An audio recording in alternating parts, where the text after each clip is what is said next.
ओम शांति। 5/6/77। अलौकिक जीवन का कर्तव्य ही है विकारी को निर्विकारी बनाना। लौकिक से अलौकिक बनाने वाले, स्वयं के परिवर्तन से विश्व परिवर्तन करने वाले अनुभवी बच्चों प्रति बाप दादा बोले, सदा स्वयं को बाप दादा के सहयोगी विश्व परिवर्तन के कार्य में उसी लगन से लगे हुए समझ कर चलते हो। जो बाप दादा का कार्य वही हमारा, ये स्मृति रहती है। जैसे बाप सर्व शक्तियों और गुणों के सागर हैं, वैसे स्वयं को संपन्न अनुभव करते हो। स्वयं के कमजोर संकल्प और संस्कारों को परिवर्तन करने की शक्ति में समर्थी आई है, क्योंकि जब तक स्वयं परिवर्तन करने की शक्ति में समर्थ नहीं होंगे तो विश्व को भी परिवर्तन नहीं कर सकेंगे। तो स्वयं को देखो कि अब कहाँ तक परिवर्तन हुआ। संकल्प में, वाणी में, कर्म में कितने % में लौकिक से अलौकिक हुए हो। परिवर्तन है ही लौकिक से अलौकिक होना।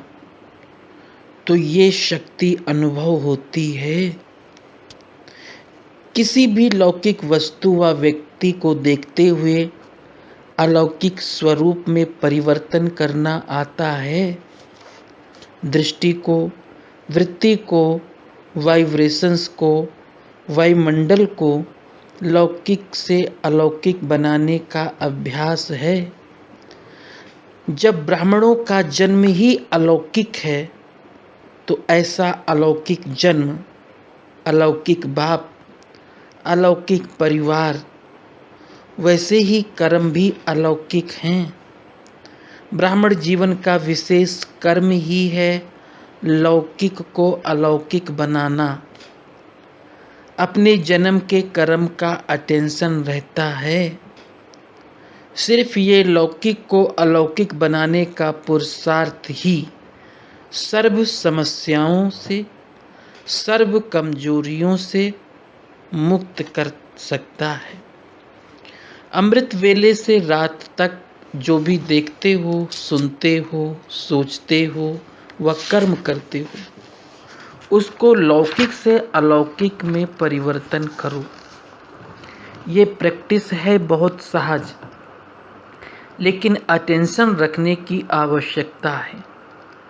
जैसे शरीर की क्रियाएं, खाना पीना, चलना स्वतः ही सहज रीति करते हो, तो शरीर की क्रियाओं के साथ साथ आत्मा का मार्ग, आत्मा का भोजन, आत्मा का पुरुषार्थ अर्थात चलना, आत्मा का सैर, आत्मा रूप का देखना व आत्मा रूप का सोचना क्या है, ये साथ साथ करते चलो। लौकिक से अलौकिक जीवन सहज अनुभव करेंगे। किसी भी लौकिक व्यवहार को निमित्त मात्र करते हुए अपने लौकिक कार्य का आकर्षण व बोझ अपने तरफ खींचेगा नहीं। ऐसे अनुभव करेंगे जैसे लौकिक कार्य होते हुए अलौकिक कार्य के कारण डबल कमाई का अनुभव होगा। अलौकिक स्वरूप है ही ट्रस्टी। ट्रस्टी बनकर कार्य करने से क्या होगा, कैसे होगा, ये बोझ समाप्त हो जाता है। अलौकिक स्वरूप अर्थात कमल पुष्प समान। कैसा भी तमोगुणी वातावरण होगा, वाइब्रेशंस होंगे, लेकिन सदा कमल समान।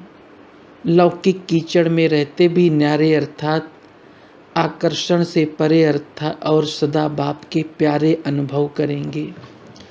किसी भी प्रकार के मायावी अर्थात विकारों के वशीभूत व्यक्ति के संपर्क से स्वयं वशीभूत नहीं होंगे, क्योंकि अपना अलौकिक कार्य सदा स्मृति में रहेगा कि वशीभूत आत्माओं को बंधन युक्त से बंधन मुक्त बनाना, विकारी से निर्विकारी बनाना, अर्थात लौकिक से अलौकिक बनाना, यही अलौकिक जीवन का हमारा कार्य अर्थात कर्तव्य है। वशीभूत आत्मा को छुड़ाने वाला स्वयं वशीभूत हो नहीं सकता। हम सब एक बाप की संतान, रूहानी भाई हैं।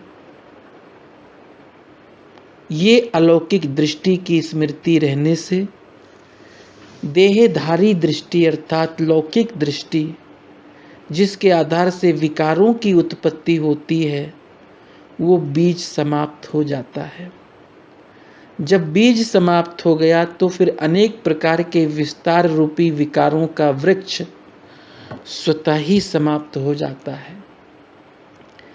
अभी तक भी बहुत बच्चों की कंप्लेन है कि दृष्टि चंचल होती है, दृष्टि खराब होती है। क्यों होती है? जबकि बाप का फरमान है लौकिक देह अर्थात शरीर में अलौकिक आत्मा को देखो, फिर देह को देखते क्यों हो? अगर आदत कहते हो, आदत से मजबूर हो व अल्पकाल के किसी न किसी रस के वशीभूत हो जाते हो, तो इससे सिद्ध है कि आत्मा परमात्मा प्राप्ति के रस में अभी तक अनुभवी नहीं है। परमात्मा प्राप्ति का रस और देहधारी कर्मेंद्रियों द्वारा अल्पकाल का प्राप्त हुआ रस, इसके महान अंतर को अनुभव नहीं किया।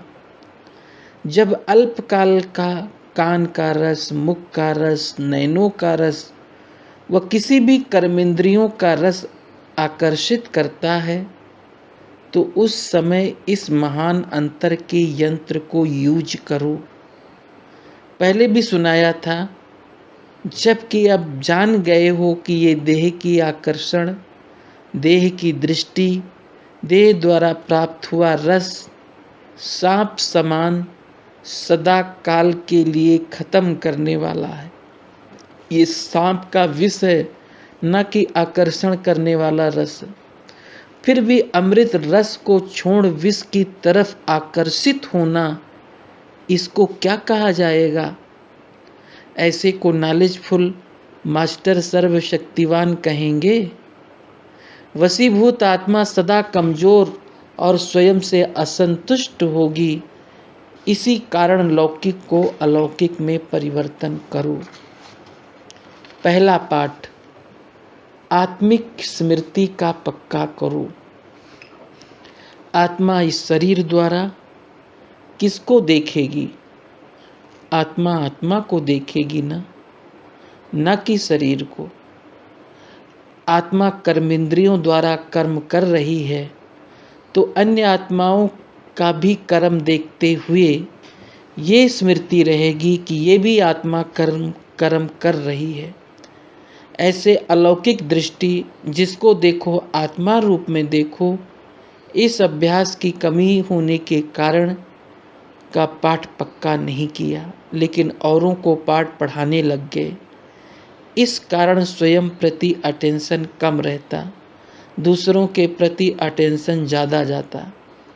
स्वयं को देखने के कारण दूसरों को देखते हुए अलौकिक के बजाय लौकिक रूप दिखाई देता है।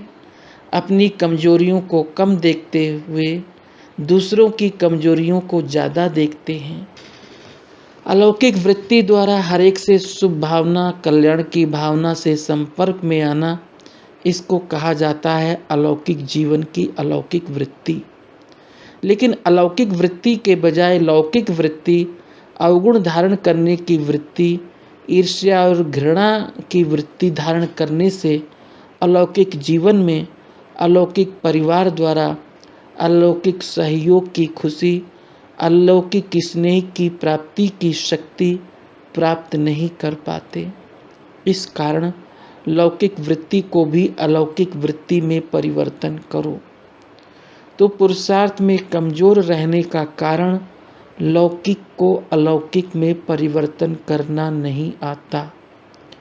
लौकिक संबंध में भी अलौकिक संबंध, रूहानी भाई बहन की स्मृति में रखो। किसी भी संबंध की तरफ लौकिक संबंध की आकर्षित करती रहती है, अर्थात मोह की दृष्टि जाती है, तो लौकिक संबंध के अंतर में बाप से सर्व अविनाशी संबंध की स्मृति की व बाप से सर्व संबंधों के अनुभव की नॉलेज कम होने के कारण लौकिक संबंध तरफ बुद्धि भटकती है। तो सर्व संबंधों के अनुभवी मूर्त बनो, तो लौकिक संबंध की तरफ आकर्षण नहीं होगी। उठते बैठते लौकिक और अलौकिक के अंतर को स्मृति में रखो, तो लौकिक से अलौकिक हो जाएंगे। फिर ये कंप्लेन समाप्त हो जाएगी। बार बार एक ही कंप्लेन करना क्या सिद्ध करता है? अलौकिक जीवन का अनुभव नहीं। तो अभी स्वयं को परिवर्तन करते हुए विश्व परिवर्तक बनो। छोटी सी बात समझ में नहीं आती, ठेका तो बहुत बड़ा लिया है, दुनिया को चैलेंज तो बहुत बड़ी की है। चैलेंज करते हो ना कि सेकंड में मुक्ति, जीवन मुक्ति देंगे। निमंत्रण में क्या लिखते हो? 1 सेकंड में बाप से वर्षा आकर प्राप्त करो व मुक्ति, जीवन मुक्ति के अधिकारी बनो। तो दुनिया को चैलेंज करने वाले अपने दृष्टि वृत्ति को चेंज नहीं कर सकते? स्वयं को भी चैलेंज कर दो कि परिवर्तन करके ही छोड़ेंगे, अर्थात विजयी बनकर ही दिखाएंगे।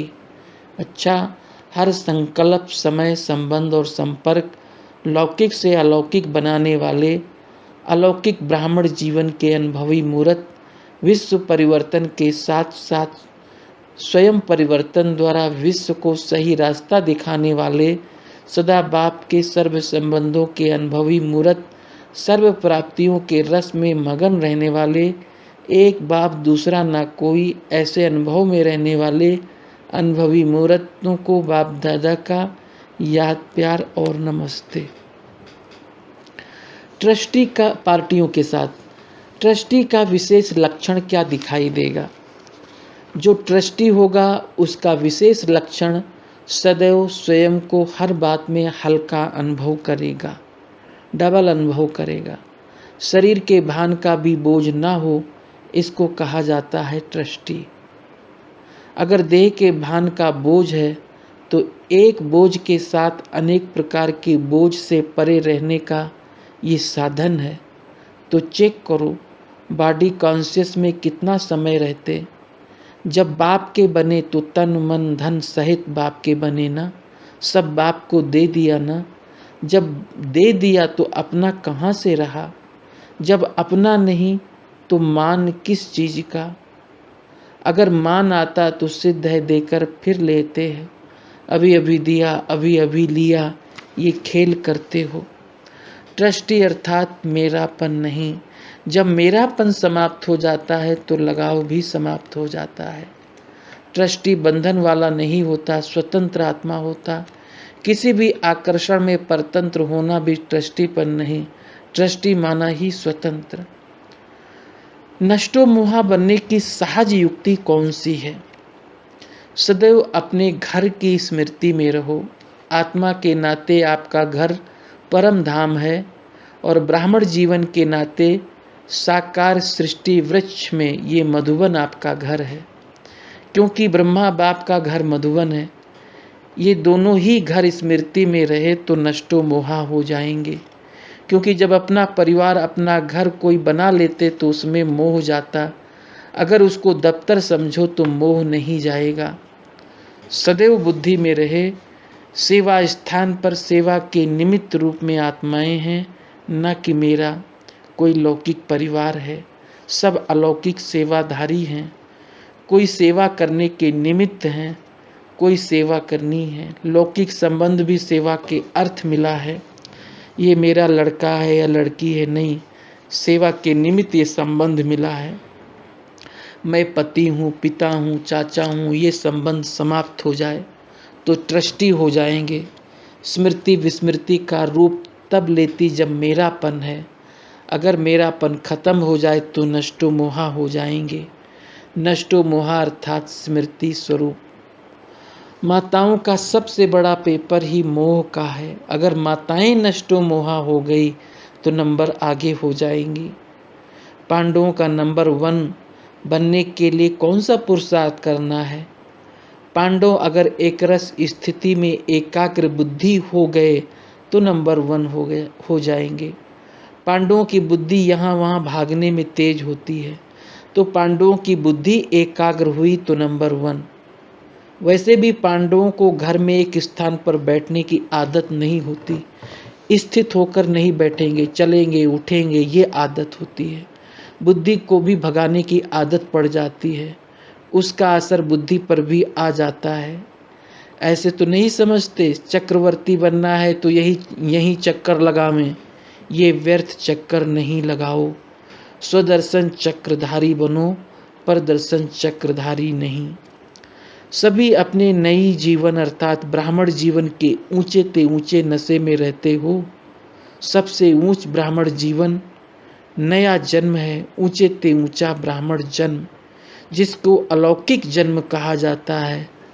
तो ये नशा रहता है। ऊंचे ते ऊंची आत्माओं का संकल्प कर्म सब ऊंचा, साधारण नहीं। जैसे लौकिक में भी अगर कोई साहूकार भिखारी का कार्य करे तो क्या होगा? सब हंसेंगे ना।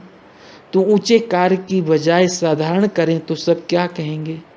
तो ब्राह्मण का व्यर्थ कार्य व व्यर्थ संकल्प नहीं कर सकते। सुनने के बाद सुने हुए को स्वरूप में लाना अर्थात समाना। सुनाना तो परंपरा से चला आता, लेकिन संगम युग की विशेषता है स्वरूप में लाकर विश्व को दिखाना। सुनाने वाले भी बहुत हैं, लेकिन स्वरूप में लाने वाले कोटों में कोई। तो आप स्वरूप में लाने वाले हो, न कि सुनाने वाले। देखना चाहिए जो सुना वो स्वरूप में कहाँ तक लाए। स्वरूप में लाने की कौन सी मूर्त कहेंगे?